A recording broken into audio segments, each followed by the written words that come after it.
خلاص خلاص الاهلي وانبي واحد واحد. واحد اقول انت مبسوط كده، لا اقول لك عادي يا عم، وكده كده الاهلي في المركز ال 15. ما فرقتش بقى من الماتش ده من الماتش اللي فات.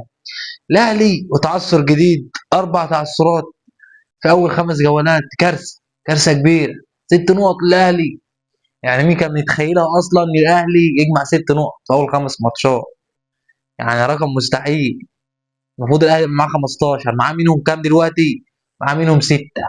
مضيع تسع نقط في اول خمس جولات.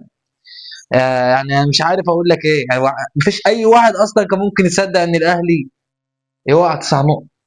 انا بسال جماهير الاهلي النهارده، واحد يقول لي يا عم هنفوز النهارده، هتشوف هنرجع في اخر الدوري هنعمل ايه، العبره بالخواتيم، العبره مش عارف بايه. يا جدعان عيب يا جدعان، ما عادش في حاجه في الكوره اسمها كده.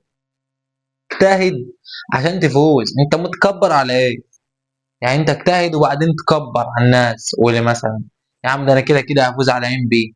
واحد بيقول لي النهارده، قلت له والله العظيم لا تتعثروا يا ابني، يا تعادلوا يا تخسروا. انا مش شمتان في الاهلي، نفسي الاهلي يرجع عشان يبقى فيه منافسه، بس مش اكتر. مبروك للانابيب. ام بي طبعا تعادل بطعم الفوز. الاهلي كارثه طبعا. اظن في غربله النهارده. هيمشوا مين تاني؟ مشوا المدرب، هيطلعوا في مين؟ هيمشوا الخطيب؟ مش هيمشوا الخطيب. وبس. والزمالك مصدر الدوري والاهلي في ال 15.